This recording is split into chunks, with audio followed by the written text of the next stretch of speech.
ጁማኤ ነው ምን ሰግዶ የሚላል ካለ ማሻአላ ጓደኛ አለ እስቲ በዚህ ክረምት እንኳን እንደው ቁርአን የምንቀራበት አላህ አቅሙ ከሰጠ ምናቀራበት ለትውልዱ የሆነች ካርድ ሰጠ የምንሄድበት ነገር ተባብለን የምናወራው አለ ወይ ጓደኛ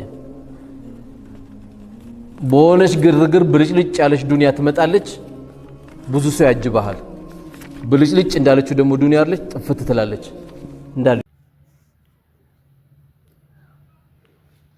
አሰላሙ አለይኩም ወራህመቱላሂ ወበረካቱ ውድና የተከበራችሁ የዩቲዩብ ቤተሰቦች እንዴት ናችሁ ደህና ናችሁ ሰላም ናችሁ አለው አልহামዱሊላህ እኔ ጋር ሁሉ ሰላም ነው ዛሬ በአዲስ ቪዲዮ መጥቼላችኋለሁ ዛሬ ደግሞ መጣሁላችሁ በአዲስ ነገር በአዲስ ስራ ልበላችሁ እና ዛሬ ባጃጅ ገዝቻለሁ ባጃጅ ነው ማለት ነው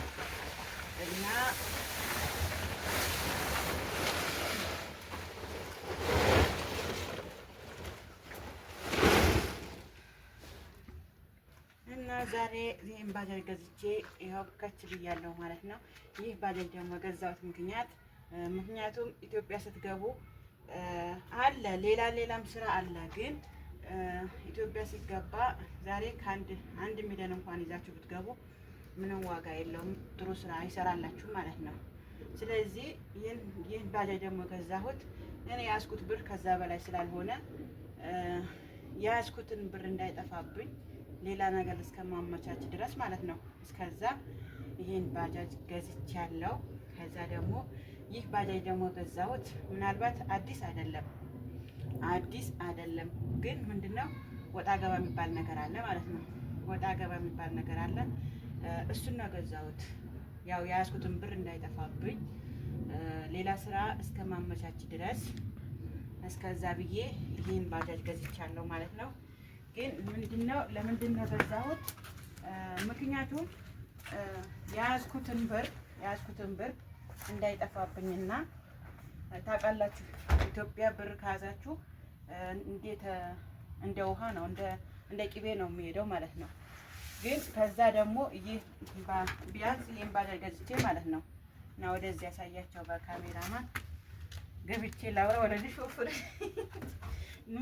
ማለት ይሄን የገዛሁት ብሬንን እንዳይጠፋ ያስኩትን ብር እንዳያልቅብኝ ሱቅም አይቼ ነበረ ሱቅ ደግሞ በጣም ውድ ነው ማለት ነው ከቤት ኪራይ አንሶ እንደገና ፍቃድ አለ ግብር አለ ብዙ ነገር ነው ያለው ማለት ነው እና ከዛ በላይ ነው ማለት ነው ሱቅ ለመስራት ራሱ ስሞክር ማለት ነው ግን ያለኝ አማራጭ ምንድነው ያው የሆነ ነገር በባለፈው በላይ ባሳይቻችኋለሁ የሆነ መሬት ነበረኝ እሱን ለመሸጥ ደግሞ ስሞክር ትንሽ አልሸጥም ሲለኝ ያስኩትን ብር እንዳይጠፋብኝ ወደ ስደት ደግሞ ተመልሼ እንዳልሄድ ብሬንን ጨርሶ እንዳይጠፋ ከዛ ይሄን ያዝበትና ይሄን ነገር እየሰራ ያው ማን ነው የሚሰራ ራስሽ ልትሾፍሪ ነው ወይ ራስሽ ልትሰሪ ነው ልትሉ ይችላልላችሁ አይደለም እኔ አይደለም የምሾፍረው ማለት ነው የምሾፍረው ማን ነው ባለቤቴ ነው የምሾፍረው እኔ አይደለም እንግዲህ እኔ መሾፈር ማለት አልችልበትም ሲጀመርም ማለት ነው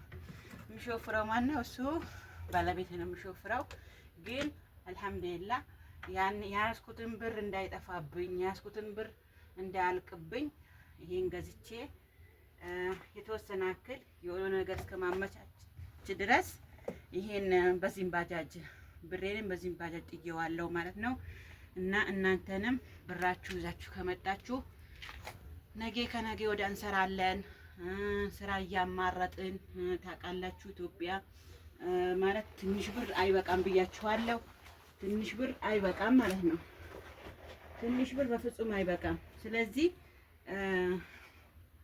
ያዛችሁትን ብር ወዳውንም በሆነ ነገር ማጣል ግድ ነው ብር አንዱ ብድር ሲጠይቃችሁ አንዱ የሆነ ነገር ሲላችሁ በቃ እናንተም ደግሞ ብር ካላችሁ ደግሞ አጨክኑ ማውጣቱ አይቀርም ግን ያን ሆኖ ደግሞ በቃ ብራችሁ ግዴታ በእንትን መጣል አለባችሁ ማለት ነው በሆነ ስራ ማጣል አለባችሁ ምክንያቱም እኔ አልহামዱሊላህ ያው የስራ እንትን ነው እንጂ አልহামዱሊላህ ያኔ በቃ ስደት መለሳለሁ ብዬ እንትን ተስፋ የለኝም ግን አጋጣሚ ሆኖ ደግሞ ህይወት እንትን ልትል ትችላለች ህይወት ራሷ መስመር አላት መንገድ አላት አይታወቅም ያን ነገር ላይ ተመልሼ እንዳልሄድ ደግሞ በቻልኩትን አክል ደግሞ ስራ ሰራለሁ እጥራለሁ ማለት ነው። ተመልሼ እንዳልመጣ ደግሞ የእናንተን ብርታት ያስፈልገኛል። በርቺ እያላችሁ የምለቃቸው ቪዲዮዎችን እያበረታታችሁ ላይክ፣ ሰብስክራይብ፣ ሼር እያደረጋችሁ እንድታዩልኝ እንድታበረታቱኝ ነው የምፈልገው እና በርቺ ብላችሁ ከዚህ ጀምሬ ወደ መኪና እንድገባ ደግሞ የእናንተ ዱዓና የእናንተ ጸሎት ያስፈልገኛል እና በርቺ እያላችሁ አበረታቱኝ። እንትን እያልኩኝ ደግሞ ከዚህ ትንሽ እየሰራሁኝ ደግሞ አላህ አይታወቅም በምን እንደሚጥል ማለት ነው። ስለዚህ እናንተ ስሩ እንጂ ስበብ አድርሱ እንጂ የነገው ደግሞ አላህ ነው የሚያውቀው። አይታወቅም ምን እንደሚፈጠር ማለት ነው። ግን ያም ሆኖ ማለት ነው እናንተ ስራ በመስራት ሰበብ ለማድረስ ወደ ኋላ አትበሉ። ስራችሁን እየሰራችሁ ስራ አትናቁ። ስራ አይናቅም። በየትኛውም እንትን ስራ መስራት ግድ ነው። እንደ ዛሬው ሳይሆን እንደ ድሮ ቢሆን ይሄ አሁን የገዛሁበትን ብር መኪና ይገዛ ነበር ማለት ነው። እንደ ድሮ ቢሆን ማለት ነው። እንደ ዛሬ 7 አመት 8 አመት ቢሆን መኪና ይገዛ ነበር ማለት ነው። ይሄ የገዛሁበት ባጃጅ ብር ማለት ነው። ግን ጊዜ እየተቀየረ ነው የሚሄደው። ስለዚህ ጊዜ ቆማ ስለማጠብቅ መቼም በትላንትናው ዛሬ አልሆነም አይባልም። ባለን አቅም ደግሞ ይሄን ገዝቼ እንትን ለማለት እየሞከርኩ ነው። ከዛ ተረፈ ደግሞ እናንተንን ደግሞ በቃ እያበረታታችሁ ላይክ፣ ሰብስክራይብ፣ ሼር እያደረጋችሁ አበረታቱን ነው የምላችሁ እና ይሄን ወደ ብሩ ደግሞ ስገባላችሁ ማለት ነው።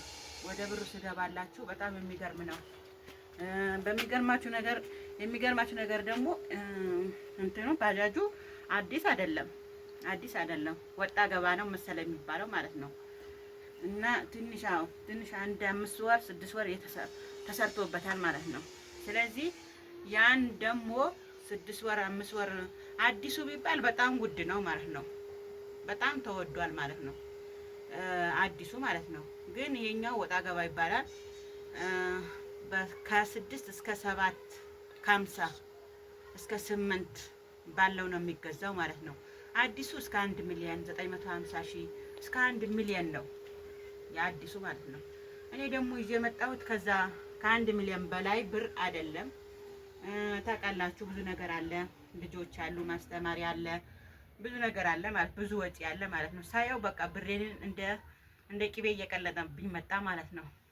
አማራጭ ስፈልግ ማለት ነው ብዙ ነገር ሞክሬያለሁ። የጫማ ቤት ለመክፈት፣ የልብስ ቤት መክፈት፣ ብዙ ነገር ማለት ነው ህንጻ ማስተዳደር ለመክፈት ሁሉም ነገር ጥናት አደረኩኝና ያለኝ አማራጭ ደግሞ በቃ በዚህ ነው እንጂ ያንን እነዛ ሆነ ጠራኋቸው ስራዎች ብዙ ብር ነው የሚያስፈልጉን ማለት ነው። እንደገና ቤት ኪራይ አለ። ቤት ኪራይ ከ1 አመት እስከ 60 ሺህ ነው የሚወስደው። የቤት ኪራይ አለ። ግብር ደግሞ 3 እጥፍ ነው የሚከፈለው። ስለዚህ ያ ሁሉ ደግሞ ከመሆኑ በቃ በአቅሜንን ለምን የያዝኩትን ብር አክል እንትን ብዬ ለምንድን ነው ይሄን ማልይዘው ብዬ ይሄ ወደ ባጃጅ መጥቻለሁ ማለት ነው። ባጃጅ ገዝቻለሁ። ያውን ደግሞ የሚሆነው ኢንሻአላህ እንግዲህ ከባጃጁ ደግሞ ወደ መኪናው እንዲገባ የእናንተ ዱዓ ያስፈልገኛል። እናንተ ዱዓ አድርጉልኝ፣ ጸሎት አድርጉልኝ። ሁላችሁንም በየእምነታችሁ ጸሎት አድርጉልኝ፣ ዱዓ አድርጉልኝ እና በጣም ነው የማመሰግነው። እንትን እያላችሁ ማሻአላህ እኔ እያያችሁልኝ ነው። ግን ከዛም በለጠ ደግሞ አበረታቱኝ። የእናንተ ብርታት ያስፈልገኛል። ስለዚህ በርቺ እያላችሁ አበረታቱኝ እላችኋለሁ። እንግዲህ እኔ አይደለሁም መሾፍረው ባለቤቴ ነው። ሹፌርም ካሜራማኑ ሹፌርም እሱ ነው ማለት ነው። ዛሬ ደግሞ ተሳፋሪ ሆኜ በዚህ ብገባ እና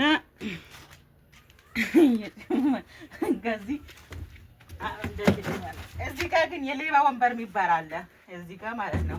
እኔ አላውቀውም ነበር ማለት ነው። እዚህ ጋር የሌባ ወንበር ይሉታል ማለት ነው። ስንት ሰው ነው የሚጭነው ግን ባጃጁ? ስንት ነው የሚጭነው? አንድ መኪና ይሄ ነው በቃ ትውልዱን የሚነዳ መኪና ማለት ነው። ትውልዱ ገብቶ አትርፎበት የሚገባ ነው። አላህ ይወፍቀን። ኪሳችንም ቀልባችንም አላህ ሀብታም ያርገን። ገንዘባችን ምናዝበት እንጂ እማያዘን አላህ ያርገው። በራሳችን ገንዘብ አኺራ ምንገዛበት አላህ ያርገን። አገራችንም ሰላም አላህ ያርግልን። ፍልስጤሞችንም አላህ ይድረስላቸው። አላህ በቃቸው አላህ ይበላቸው። እነሱ ላይ የተባበረ እነሱ ላይ ገንዘብ የሰጠ እነሱ ላይ መጥፎ ነገር የሰራ በመሞታቸው ስሜት ያልሰጠ ሁሉ ቤቱ ሐዘን አላህ ይግባ